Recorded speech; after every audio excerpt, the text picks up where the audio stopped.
Episode 20 with Timothy Lawson. Hey, this is John Lee Dumas of EO Fire, and you're listening to Men of Abundance with Wally Carmichael. You must be prepared to ignite.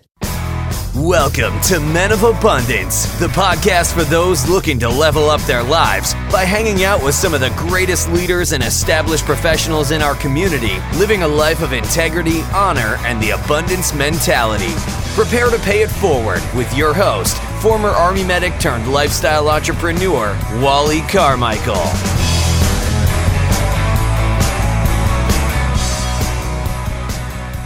What's up, Men of Abundance? We are back for another Pay It Forward Friday, and today we're talking with Timothy Lawson. He's going to talk about his story about why he joined the Marines and what he was looking for to do that, and then he gets into his podcast. This man manages 3 podcasts. I don't know how he does it, but Tim started podcasting before podcasting was as cool as it is today. And I know you think podcasting is cool because you wouldn't be here otherwise. Or maybe you think I'm cool. Either way, I'm glad you're here. As usual, guys, before I introduce Tim, I want to remind you that you can get involved in the conversation by going to our private Facebook group. All you have to do is ask for permission, and I'll let you in. So just go to Facebook and search for Men of Abundance Free Community. Click on the green button, and I'll give you access. And of course, don't forget to subscribe, rate, and review this show so that other men can find it. And share our show with as many men that are in your circle. And of course, you can either do that directly from whatever medium that you're listening to this on. If you're listening on iTunes or Stitcher or SoundCloud, or even if you're listening directly from our website at menofabundance.com, share whatever it is that you're listening to. Share it on Twitter, share it on Facebook, wherever, so that other men can find this show. And some women, because as I said before, about 45% of the listeners, or at least those that are going to the website, are women, which blows my mind, but I think it's really cool because, quite frankly, I listen to podcasts that are geared towards women because that's where I find a lot of content to help me in my life and to help you guys. All right, so let me introduce Tim to you guys. So Timothy Lawson served 5 years in the United States Marine Corps, spending a majority of his career as a Marine security guard, protecting U.S. embassies in Algeria, Russia, and Peru. Since leaving the Marine Corps, Tim has pursued a degree in broadcast journalism at American University in Washington, D.C. Tim is the founder of Lawson Entertainment and hosts 3 weekly podcasts, which blows my mind. That's amazing. The 3 podcasts that Timothy hosts is Fuel for Warriors, Follow Your Spirit, and One Too Many, Veteran Suicide. Tim's former podcast, Veteran Empire, was nominated for a 2013 Podcast Award in the Culture and Arts category. That's pretty cool. Timothy, welcome to the show. Thanks, Wallace. It's so awesome to be here. I love, as a podcaster, I really appreciate the opportunity to be on this side of the microphone. Yeah, and I see you got 3 shows, and that just blows my mind, and we're definitely going to get into that because I've got the one show 3 days a week. Started out 4 days a week, but it's a little bit changed things up just slightly. But we're definitely going to get into that in the show and possibly offline as well. Yeah, absolutely. Let's do this. Cool. So where are you at in the world? I reside in the greater Washington, D.C. area. Very busy place. It is, and I finally, I left home at 18, 19, 20, 20. So I left home at 18, left the Great Northwest at 20, and was moving around every 12 to 18 months after that, up until about 4 years ago when I settled down here in D.C. And so this is the longest that I've lived anywhere in, 12 years. So it's finally a home. It's nice. That's nice. So we're going to get right into that, as a matter of fact. So I talked a little bit about who you are, basic bio, and but I would like to hear more from you and get a little bit deeper, and let's get a little bit personal. Yeah, let's do it. So, I'll get a little bit more into the deeper part of this story, but I grew up in Oak Harbor, Washington, little Navy town, just north of Seattle. Had a pretty, I don't know, I guess most people would consider their childhood normal as long as you were a kid and played, but I really do think I had a pretty normal childhood. You know, two parents, both working. I was a single child. I had good friends. I played Nintendo. And then high school was rough. School really wasn't my deal. So when I got out of when I graduated from high school, college, anything really wasn't in my mind.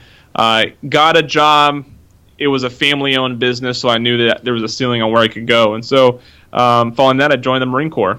And that's really when my life took off. And became a Marine security guard, guarding embassies across the world. Algeria, Russia, Peru were my three main posts. Got out, fell on my face like many veterans do when they transition. Thought I was prepared. I was less prepared than I thought I was. Spent a year in Sacramento, moved out to D.C. I was just sort of getting into podcasting then.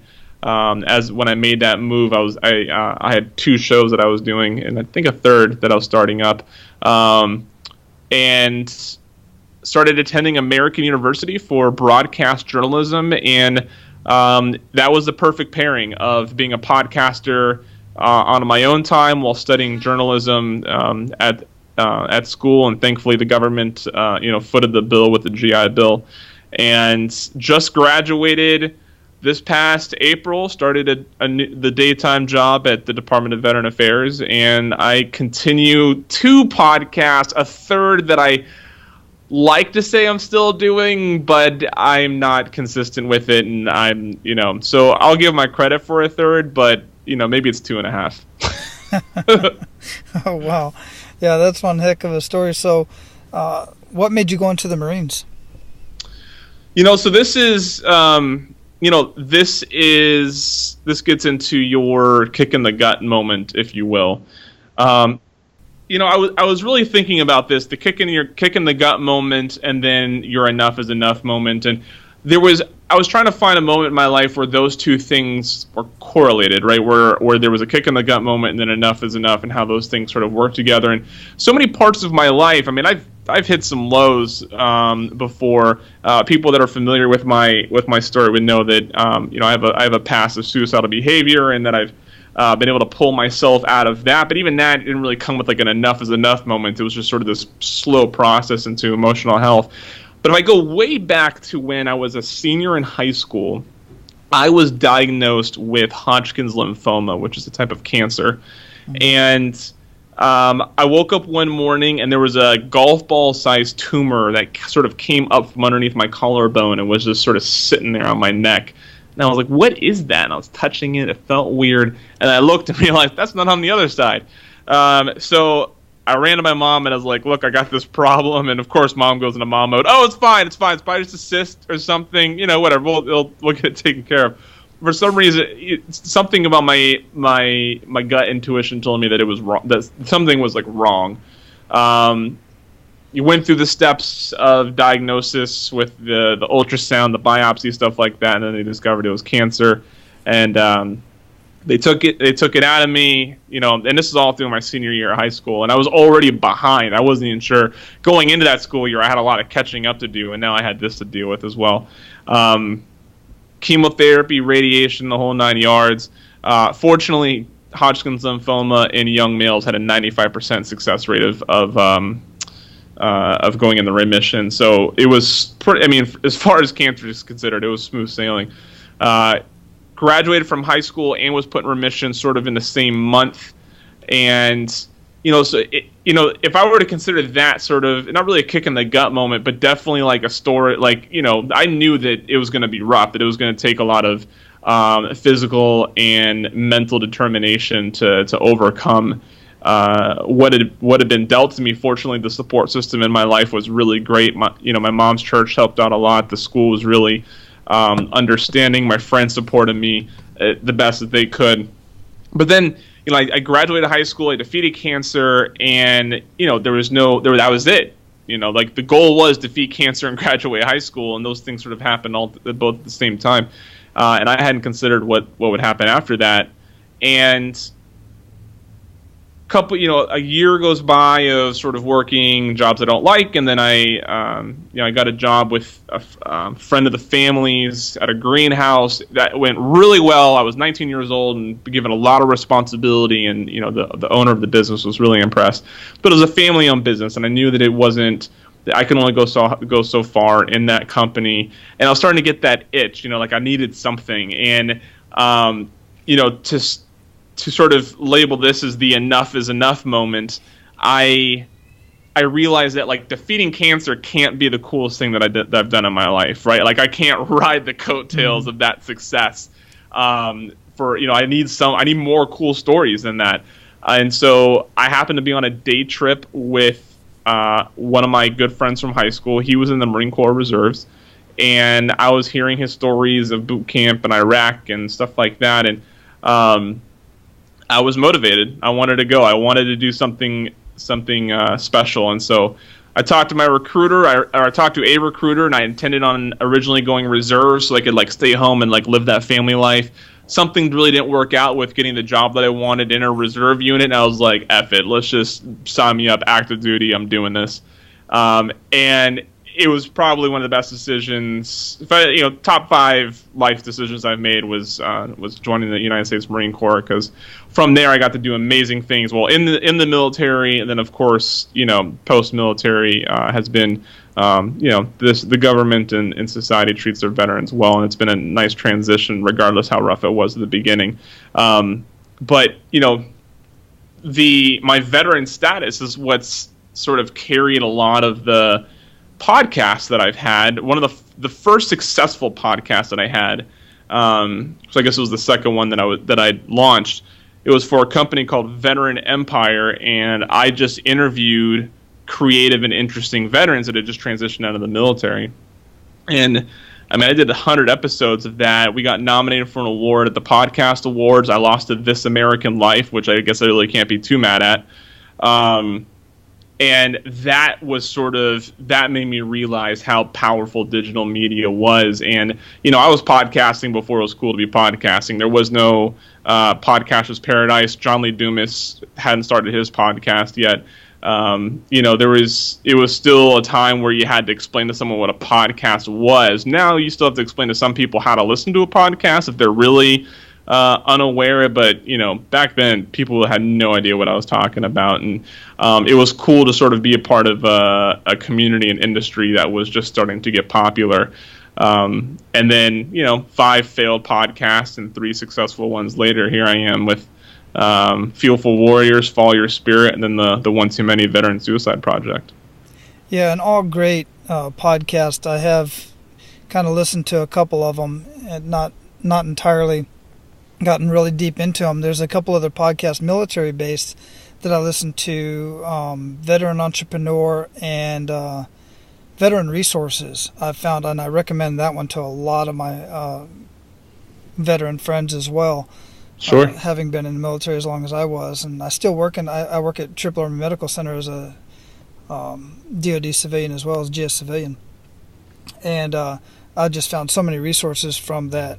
And then when I found your information on Podcasters Paradise, I just more resources for veterans. There's just so much stuff out there, and I like that you said that our government and certain states really do take care of veterans, and that's absolutely true. A lot of veterans are kind of it's in the media a lot that we're not very well taken care of, and I think it's just like anything else. They're always going to spin the bad side of everything, but we do have quite a few benefits, and we do have many organizations and programs out there for veterans, and for good reason. Yeah, absolutely. I do digital media for VA, for the Department of Veteran Affairs, and there is no organization that does more for veterans that receives nothing but bad press. It blows my mind how determined we are to ruin that organization regardless of their efforts. I totally agree. There are a few bad apples. I personally have not run into any in the VA that I've gone to. My dad was a veteran. He many years ago, he had to have surgery. He had some varicose veins with his legs and stuff like that. There's no way we would have been able to just walk in the hospital, let alone pay for the surgery he had. And the VA took care of it because he was a veteran. So let's talk a little bit about your podcast. I've listened to a little bit of it, but let's tell Men of Abundance what you're doing there. We'll start with, so the One Too Many Veteran Suicide podcast I do. I think I've been doing it since 2014. The past 6 months, there's only been a couple episodes out because I've been trying to refocus and pivot that. Veteran suicide is a huge issue in America. I mean, suicide in general is, but the veteran community definitely got a lot of attention on this when veterans started dying on wait lists, and they started doing, the VA started putting out reports on veteran suicide, and I really didn't like the narrative that was coming out in the media, and I didn't like the way that the veteran community was trying to approach a solution. I thought it was kind of backwards. Like, they kept on yelling up, like they were trying to look up and be like, why can't you fix this? And I'm like, no, veterans can take care of their own. Like, we should be able to do this at a ground level as well. Like, obviously we need to do this, we need all the support we can get. And so I wanted to contribute to the conversation, and, podcasting was my thing. Like, that was the only medium that I felt truly powerful in, and so I started a podcast on veteran suicide, and all I did was I let veterans come on and talk about their experience with suicidal behavior, or families and friends of lost loved ones to come on and talk about what that experience is like, what they've learned from it, and stuff like that. And all I do is tell them, hey, start the story where you think it best begins, and then they just talk for 20, 30 minutes at a time sometimes, and I poke and prod with questions and sort of guide them into a direction that I think is most powerful for the audience. But I just sort of let them get everything they have to say off their chest, and it's the guests enjoy it, the audience finds it really powerful. It's really it's valuable to me to have these conversations, and so that's the first podcast that's probably the podcast I'm most well known for right now, that I still actively do. My second podcast, called Fuel for Warriors. It's a show that I started doing after Veteran Empire podcast ended. I wanted to continue doing a podcast that could sort of exist in the veteran space but wasn't pigeonholed in it. So Lock and Load Java approached me, said, "Hey, we want you to do a podcast for us." And I was like, "Great, I have this great idea." So it's veterans, athletes, and other people that can resonate with the idea of being a warrior. And I try to stretch that word as much as I can to keep the guest list diverse and dynamic.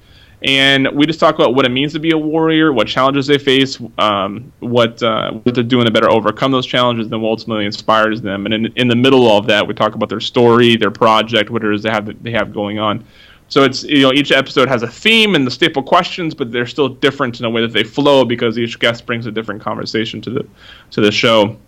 And then the third podcast that I do is called Follow Your Spirit, and it's actually just my stab at sports journalism. I've always wanted to do something on sports, and so I started covering the local professional women's soccer team, the Washington Spirit, and I started a podcast called Follow Your Spirit, where we have team game recaps, team analysis, and player interviews. And obviously the player interviews are the episodes that do the best, and that's what the audience wants. But that's a slow growth, but it's a steady growth because women's soccer is booming right now. So I think I got in at the right time on that one.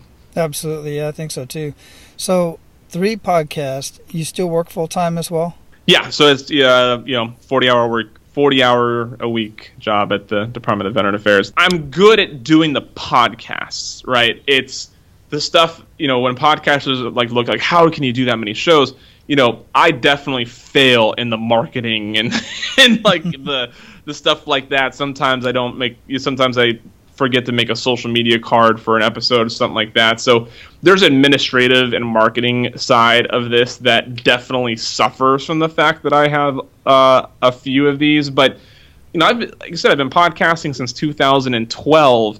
I know how to chop up an episode. I don't have to listen to the whole thing to edit it.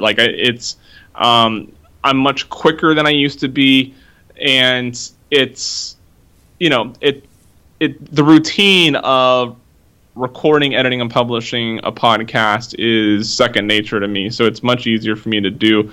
When I was I'll admit, it's a lot harder now than it was when I was in college, because it was easier to schedule around classes than it is to schedule around a full-time job. Mm-hmm. And, then I could record 2-3 episodes or interviews in a day, be set for a couple weeks. Now, because I have such little time between work and, finishing going to bed, I don't want, my fiance to sit over there while I'm recording 4 episodes. So I usually only get 1, maybe 2 interviews in a night if I do, and I try not to do that on back-to-back days. So it's challenging to say the least, and I've had to shed some, like when I was in college, I had Tim and Brandon's Bromantic Comedy that me and one of my friends were doing. I had Mighty Mighty Marston House, which was that only lasted about 12 episodes. It was getting a lot of steam, and I'm so sad that I had to let it go. But when I was transitioning from school to a full-time job, it was clearly the one that I wasn't going to be able to sustain. But it was a hip-hop focused show. I had MCs come on the podcast and talk about their music and how they got into the culture and stuff like that.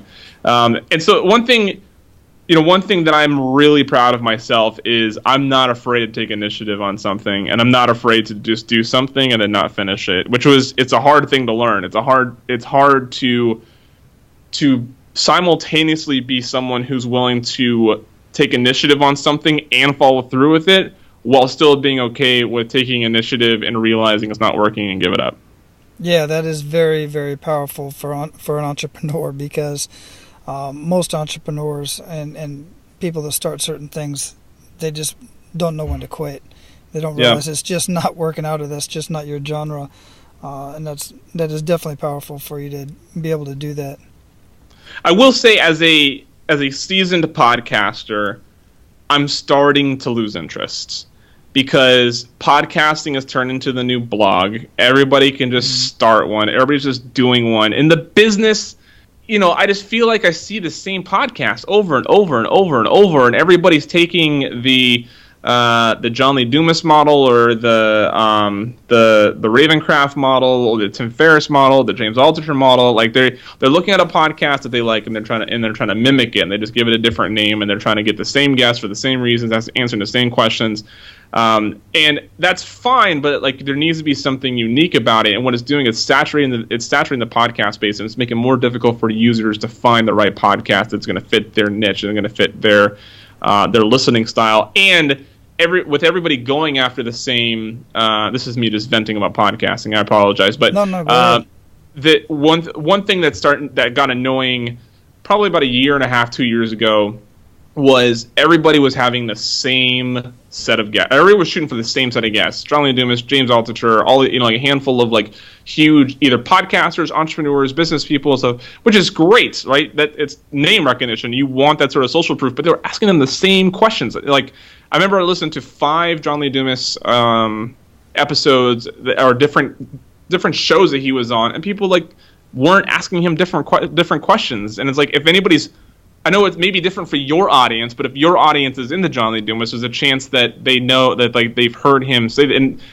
John, I'm just using him as an example because you and I are both familiar with him. But right. And that's the case for hundreds of guests now. And I think that what I like unique flows like yours, Wallace. I like that you have 2 strong starting points on the kick in the gut, enough is enough, and then it really opens up for anything, right?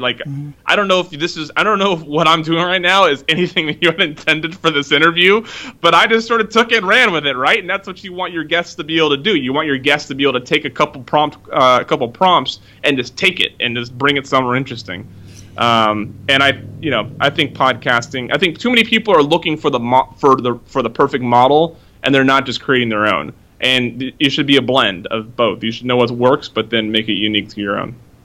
Absolutely. I agree with a lot of what you're saying, and I appreciate you pointing that out and recognizing that, because that's exactly where I've been going. When I first started the podcast, of course, going through Podcaster's Paradise with John Lee Dumas, that was the model I looked at. But then I've looked at so many other things, like Tim Ferriss. He has more of Tim Ferriss and Lewis Howes, they have more of a conversation. And now Tim Ferriss's shows are super long. But super long. Yeah, super long. But he's got like his interviews with, like, my favorite so far is with like Larry King was an amazing interview, and with what is his name, Mike Rowe, another one, but super long. But I like structure, but then at the same time I just wanted to carry on into a regular conversation after that little bit of structure, and then we kind of pay it forward, because that's the brand of my podcast, is Men of Abundance, the Pay It Forward community, and that's the way I like to run things. But I'm still finding my voice, and I'm still kind of finding my not just my voice, but my strategy and how I'm going to go on. So, like, for instance, I've been talking with Pat Flynn, and he's possibly going to, if everything works out right, he'll be on the show in September. But the guests that I like to have are the guests that nobody has ever heard of. It's not just the folks that are making millions of dollars, which I've had a couple on the show with Randy Schrum and some other guys that are very established entrepreneurs, but the guys that are just getting started and trying to make it, without being a Ask Pat type of show where I'm going to try to help you build your business. We're just going to talk about the issues, talk about what's going on, and pay it forward to you, and possibly get you some recognition out in this digital space and this audio space that we're in. Exactly. And what's awesome about podcasting is there's so much you can do with it, right? Like you can break down into niches and ask different questions. And what I've learned that I really like doing is I like keeping the category of guests consistent, right? So that's why I have things like Veteran Empire and Fearful Warriors, and where it's entrepreneurs talk to entrepreneurs, stuff like that. But I like to tap into industries and audiences that I haven't tapped into yet, right? So on Fearful Warriors, I've had everything from military veterans to professional soccer players on both the women and men's side, Olympic athletes, Brazilian Jiu-Jitsu fighters, UFC fighters, and I try to tap into new sports and new branches and new industries and new areas. And I even brought in someone who a part of the Standard Nerds, and talking about what it means to be a warrior from like a fantasy fiction point of view, and like bringing that in, and just trying to, while staying within this bubble that I've created, trying to push that where I can and bring in segments of different audiences. And I think that the consistency of the questions and who may or may not be on the show is good, but it's also nice to sort of see that I'm not keeping it a tight circle, Yeah. And one of the things that I'm kind of having a challenge with is, originally with Men of Abundance, my original thought process was just to have leaders in the community who are living a life of abundance, not necessarily entrepreneurs or veterans for that matter, but being a veteran and being an entrepreneur mindset. That just seems to be who I attract onto the show and into my life in general. But with the entrepreneurs that I'm bringing on, originally, like I said, I wanted it to be just the guys that were up and coming. But again, you need some of those guys to kind of launch forward as well. Some of those big influencers, if you will. So are you monetizing any of your shows at all, or do you have any sponsors? So Fearful Warriors is commissioned. So Lock and Load Java, they pay for the production. But I consider them a production partner, not just a sponsor, because I created the show for them, right? It's branded in part with their logo. Fearful Warriors is actually their tagline, they're a tagline they've been using for their business for a while, and so it's not my show that they're sponsoring. It's their show that I've created for them, that they're giving me creative reign over. So so that's what's one that's being monetized. One Too Many, I'd really like to get a sponsor, but I haven't been consistent. I need to get back to some sort of consistency before I can pitch that to somebody. And then Follow Your Spirit, I think, will best be monetized through products, so like T-shirts, stuff like that, other items that like fans can buy and then wear to a game or something like that. And I haven't reached that point yet. Okay, yeah, because that's a point. At some point, these podcasts, they can be run very cheaply, but the way I'm doing it is quite costly. just because of building my website and the communities that I'm associated with, because I'm still in the learning phase and I'm learning something new every single day, especially by talking to folks like yourself and just on the various Facebook groups and blogs and everything that I'm paying attention to, and all the podcasts that I listen to on a regular basis. So the way I'm doing it is costing me money. So I am monetizing just slightly, just a little bit from some products that I've been affiliated with over the years, and that's working out pretty good. But it's not me. It's not paying all the bills just yet. Yeah. And right now it's just a labor of love, because I absolutely love. One of the things I love most, and one of the things that I really wanted to get started with this was, it just intrigues me, all the different vocations and all the different ways that people make money in the world. And just digging through that, podcasting definitely intrigued me when I first heard John's story, because I'd been listening to podcasts, but I never knew anybody was monetizing it in any way. And when I saw what John was doing, I was like, that is just crazy. And then Pat Flynn and everybody else I became associated with. But people like Matt Miller, the post that just posted today, or the blog that just posted today, was an Air Force pilot. And now he works, he's got a franchise that he started from scratch with $30 basically, and or basically about $100, but $30 bought his first gum vending machine, and now he's got this franchise of stickers that he has in schools, and I think it's called School Spirit Vending. Unbelievable. I mean, it's just amazing that he's doing so well now after, goodness, delivering pizzas after getting out of the Air Force. All right, so we're at the point where we're going to pay it forward. You ready for that? Absolutely. Awesome, Tim. All right, Abundant Leaders, I know some of you are looking for a side hustle. Many of you are not, and that's cool. But I always recommend some sort of a side hustle, some way to make a little bit of extra income, or a lot of extra income, depending on what you want to do and how much time you have to put into something. The tax benefits alone of starting some sort of side hustle from your home should be incentive enough, but you don't want to start a side hustle for tax purposes alone. The perfect business, in my opinion, is one that solves a problem and fills a need and makes you a profit at the same time, something you will enjoy doing. Now, many people that I talk to, just like many of the guests that I've had on this show, end up doing something they had no idea they would enjoy doing. And why is that?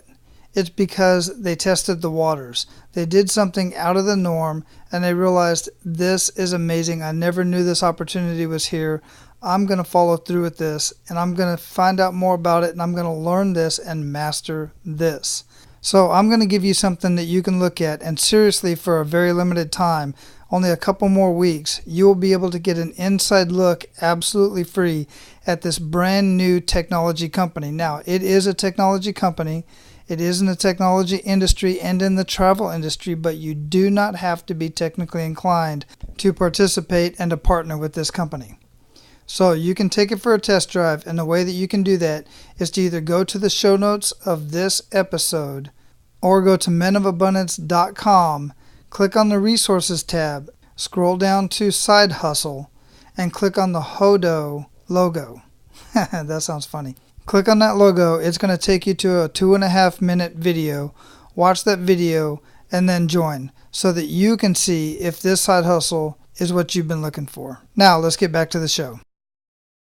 So give Men of Abundance 1 to 3 actionable steps that they can take today. And this can be on anything in related to, not a whole lot of podcasters on here, not everybody's military, but something that you've learned throughout your experience of either your personal life or your podcasting. Yeah, so first thing, take control of your time. Nothing is more liberating than taking control of your time. Not time management. Don't learn how to manage it. Take control of it. Say no to more things. Guard the time that you have. So the second step to that would be then figure out what you want to do with that time and guard it like you would like a meeting at work, right? So if you want to learn how to play the harmonica, dedicate a half an hour, 3 days a week, put it on your calendar, schedule it, and then guard that time like any other. Don't think that, since that's a hobby, I can help my friend move that day, or I don't know, maybe helping your friend is more important than playing harmonica. But you get what I'm saying, right? Like, half an hour on Monday afternoon, I'm gonna practice this, and then if someone's like, "Hey, you want to grab drinks?" Nope, sorry, I can't until after 4 p.m. or whenever you'd be done with that. And guard that time. That's the only way that you're really gonna like get into something that you've been interested in. You're never gonna find the time to do anything. So take control of your time and then guard it, or schedule the things that you want to do and then guard that time.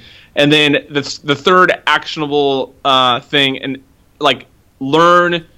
Men of abundance, right? So abundance is who talks about this a lot. James Altucher talks about this a lot. Being able to experience and express gratitude is such a powerful thing. Just this morning, I was, I'm grateful for my life. I have a good job. I get to do the things that I want to do. And this morning, I walked into my climbing gym, and the woman, she was very friendly, like, "Hey, how you doing?" I'm like, "I'm wonderful." And she was like, "Oh, I wish I could say that." And I sort of wanted to challenge her, and I'm like, why can't you say that? I understand everybody's got their own stuff going on. I don't want to make it seem like people don't have problems, but she made it seem like she was only okay because there needed to be something else to make it wonderful. And just the fact that nothing was bad or nothing was wrong in my day, for me, it was wonderful. And I was experiencing gratitude in that moment and then expressing it. And being able to do that will create a lot of emotional health benefits, and that makes you more capable of doing the things that you want to do, taking an initiative, experiencing failure, or experiencing things not going the well it should, with grace. It makes you just a more pleasant person to be around, which I'm sure your friends and family will enjoy. So take control of your time, schedule the things that you want to do within that time, and then guard it, and then be grateful for everything that you get an opportunity to do. Wonderful. What daily habits make the biggest impact in your life? Exercise. And I say that from having gone 2 months with almost no exercise, and holy smokes, I forgot how huge of a benefit it was. I was exercising on a regular basis, I would say, for the few years coming out of the military. Of course, it was when I got out, I was like still motivated, like, oh, I'm gonna run, and then I was like, why am I running? I don't like running. And then that turned into like gym and hiking, and then when I started my new job, my routine got disrupted. My daily routine got disrupted so much, even though it was like a consistent schedule, it disrupted it, and I just wasn't finding the right time. I wasn't finding the right time to do the activities I wanted to do, and I wasn't motivated to do the other things I didn't want to do, like run. And I sort of was sludging through, and just over the past couple of weeks, I've gotten back into fitness. I've been a little bit more cardio at the gym. I go rock climbing now since a new gym just opened up, and the daily habit of doing some sort of exercise, fitness, even like just doing like 20 minutes of yoga, it refreshes the brain. It makes me wittier. It makes me more thoughtful. It gives me more energy. And this is like the great paradox of exercise, right? If you don't use the energy to exercise, you actually are robbing yourself of more energy. So, got to put exercise in your daily habit. Absolutely. I'd completely agree with that one, and that is definitely a habit that is repeated over and over again on this show. And since I've started this podcast, my routine has been messed up, and I have not been working out consistently.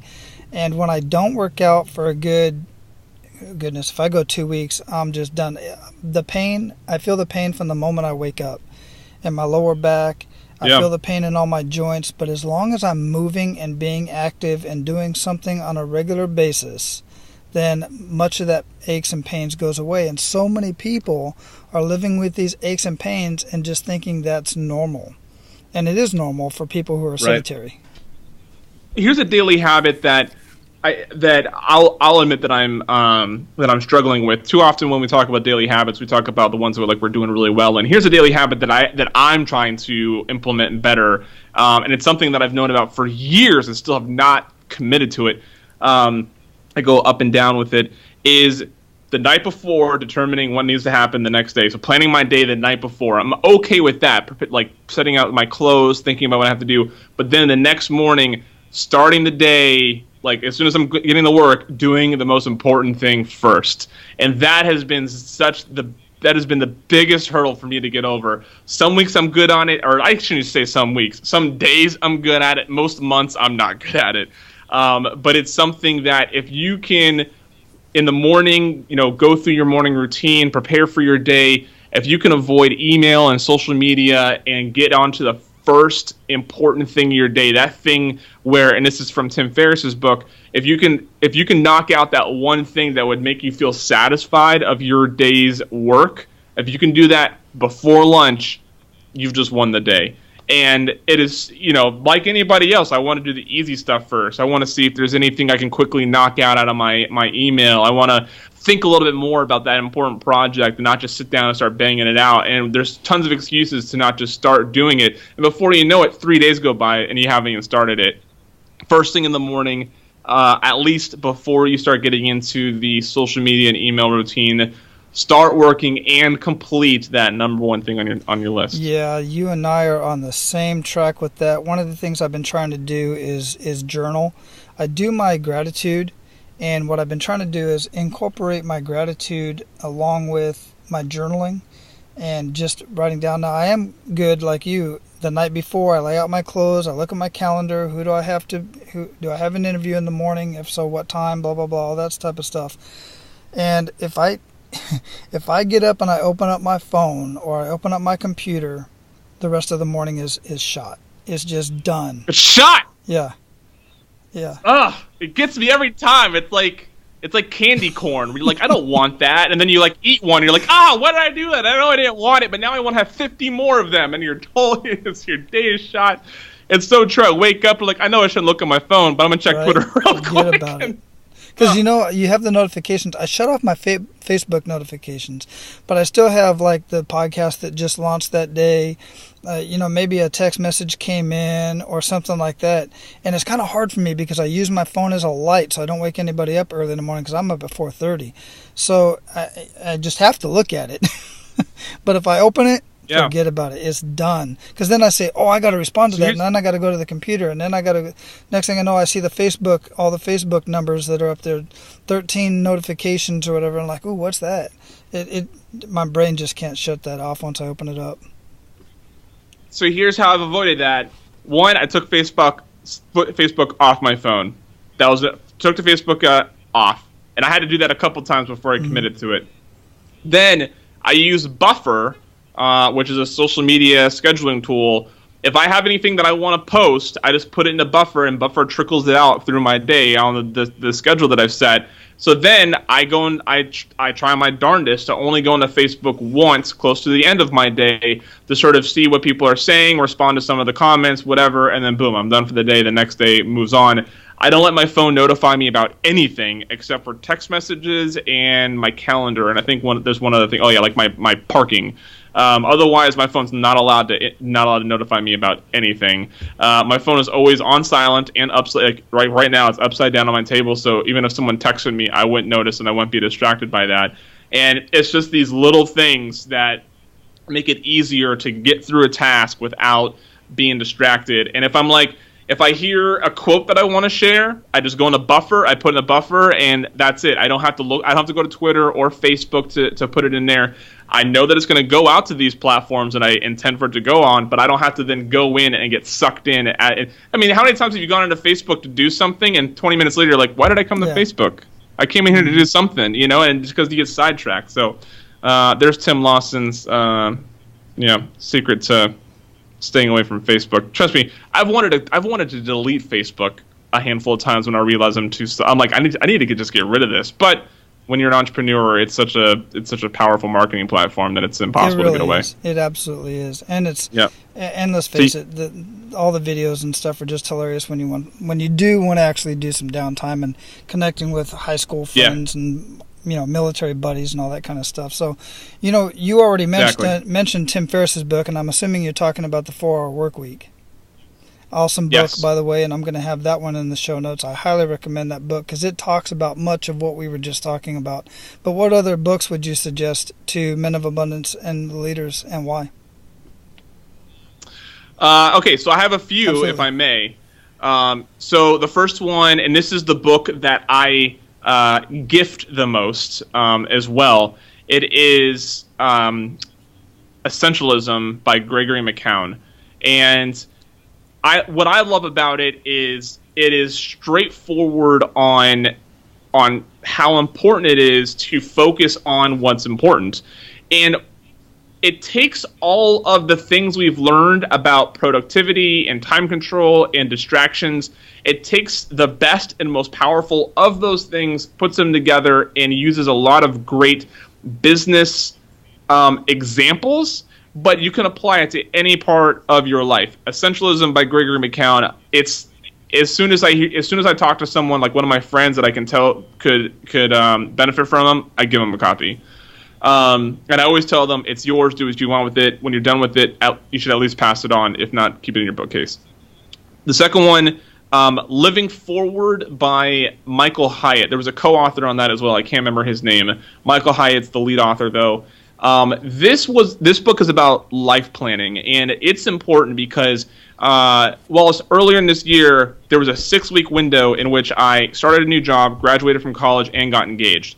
3 huge things happened in a month-and-a-half time period, and those were all the pinnacle of those parts of my life, right? Graduating college has been a goal for years. Getting Shannon to agree to marry me has been a goal for a couple of years. And then, starting a new job is obviously something any college graduate or soon-to-be graduate's thinking about. And all those things happened. And I felt myself sort of, after the rush of adrenaline and excitement of the new job and being engaged and all sorts of stuff, I started going into a lull. And that, I wasn't in a rough patch, but I just wasn't motivated. I didn't know what. I would sit down to do something, a podcast, and I'd ask myself, why am I doing this? I know I kind of enjoy doing it. I just happened to pick up Living Forward from the library that same week that I was realizing this, and it reminded me how important it is to continue planning for life, to reevaluate your life, see where it is, admit how it's strong, where it's not, what's important, stuff like that, and then how to commit to taking steps that are going to bring you from where you are to where you want to be. It's so simple. I'm even overcomplicating it in that description, but for anybody who could just use a little bit of a reality check / life planning, it's a quick read. It takes a day to do the exercise, and it's super useful.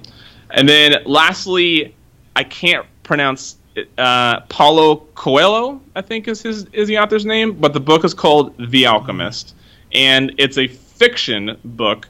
But it's sort of, I'm not even really going to try to, I'm not going to really spoil what it is or what happens, but it's about a journey of a young man, and it's got some life lessons in it, and it's got some really great metaphors. It's another quick read. I think I read this mostly on a 2.5-hour flight, and I think I read almost the entire book. So, yeah, those, and then of course the 4-Hour Work Week is the first 3 chapters of the 4-Hour Work Week. I believe will be timeless until traditional employment is completely wiped out. Agreed. And The Alchemist is absolutely a great book, and even for myself, who is a slow reader, that book will pull you in because the storyline is just very intriguing. It's very easy to read, and it's you're going to love the story, and it's definitely going to help you out in what we're talking about today, for sure. So that's it. Those are my books. So at the end of Men of Abundance's 12-month anniversary, we are going to pay it forward, and we're going to be giving a portion of any of our revenue to various charities. And what I do is I allow my guests, and now from this point on, what I've decided to do, because I talk to so many people 3 shows a week, I'm going to pay it forward on Friday, and you're going to be a Friday show. So our Friday guest will be Pay It Forward Friday, and I'm giving you the opportunity to mention a charity that you would like for Men of Abundance to give to on our 12-month anniversary. Team Rubicon.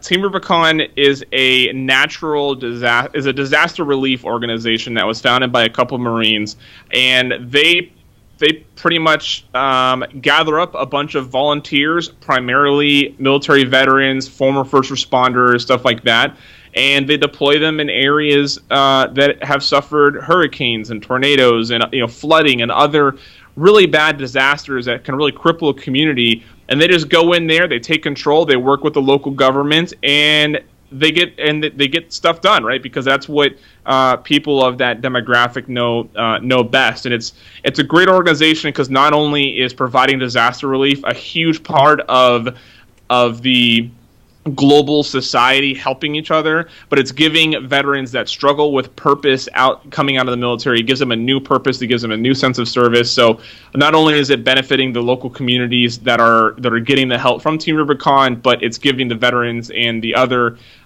personnel that volunteer for Team Rubicon a way to find new fulfillment and a new sense of purpose. I have not heard of that one, but I will definitely look that up. So I will have all of that, and I didn't mention I'll have the books listed in the show notes of this episode. I'll have the charity listed there as well, and that will be at menofabundance.com/020, or you can just search Timothy in the search bar, and that will pop right up. So I have one more question for you, Tim. Are you ready for it?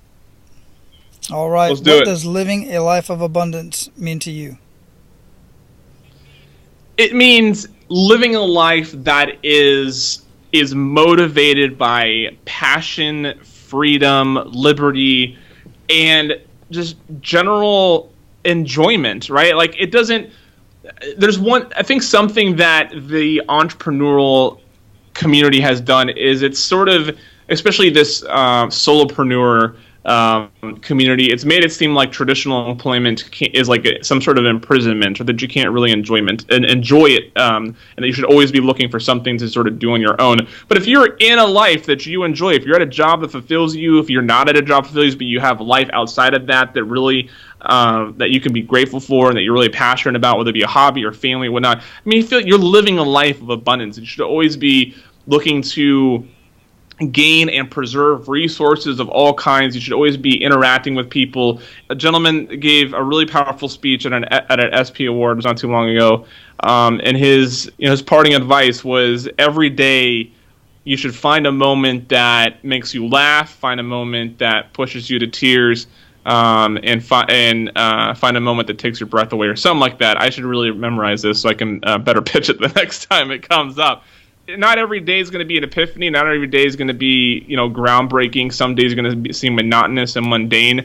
But as long as it all exists in a life that you are passionate about, that you feel motivated, that you feel inspired and challenged and supported, if you can find a part of that in every day of your life, you're living a life of abundance. So leave us with a parting piece of guidance. You've already left us with quite a bit of information. This was a good conversation.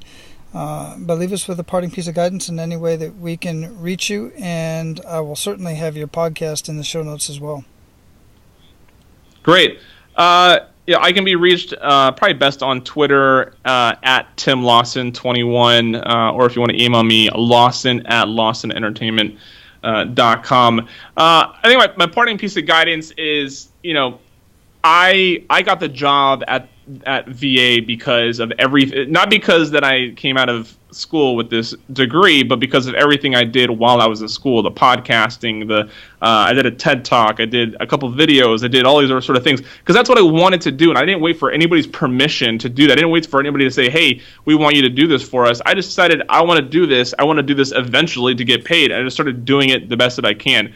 Now, if you're trying to get into rocket science, that's a little more difficult to sort of just do on your own, right? You can't, maybe you can just set up a lab behind your house. But the point being, don't wait for people's permission to do something. If you want to do something, just take the initiative and do it.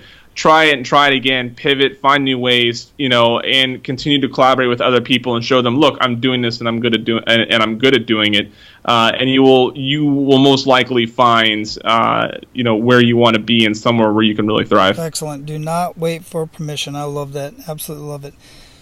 Tim, it's been a wonderful conversation. I truly appreciate your time, and I look forward to getting to know you a little bit more and possibly having you back on the show at some point. Yeah, absolutely, Wallace. I would love it. This was, like I said, it's always nice to be on this side of the microphone, and I feel like every time I'm on a new show, I have new things to say, so it's nice Wonderful. to do. Awesome, brother. Take care, man. Yeah, you too. All right, Men of Abundance, that's all I have for you today. That was another amazing conversation with a great guy doing wonderful things in our community. He's doing great things for veterans and people in general, and I truly appreciate that. What are you guys doing? What are you doing out there that is good for your community? How are you being abundant in your community by tithing in either your time, talents, or treasures? I'd like to hear it. I'd like to know what you guys are doing out there. So go to menofabundance.com/020 and leave your comments on this podcast. I would love to hear what you guys are doing. Either leave comments there or go find this episode on our private Facebook group in our community. That's where I'd really like to have the conversation, because it's easier to communicate on Facebook. So if you go to Facebook, like I said in the beginning, and search Men of Abundance Free Community, and you can find this episode and you can make your comments in there, or just comment on the page itself about what it is you do in your community. You know what? I'm going to go to the Facebook group and I'm going to post that question in the Facebook group. And I would love it if you guys would go there and either click like on it so you can follow the conversation, or leave a comment and tell us what it is that you are doing. And if you're doing something in your community, I would love to have you on the show and talk about that. That would be amazing. Other people would love to hear what it is that you're doing so they can get ideas of what they can do in their community. All right, guys, go out and live your life of abundance, and don't forget to pay it forward. Take care, guys. That's all for today, Abundance Leaders. For more about our guests and the powerful information we shared with you today, be sure to sign up for our mailing list at menofabundance.com. We appreciate your time and look forward to hanging out with you on our next episode. So until then, be sure to pay it forward and live your life of abundance.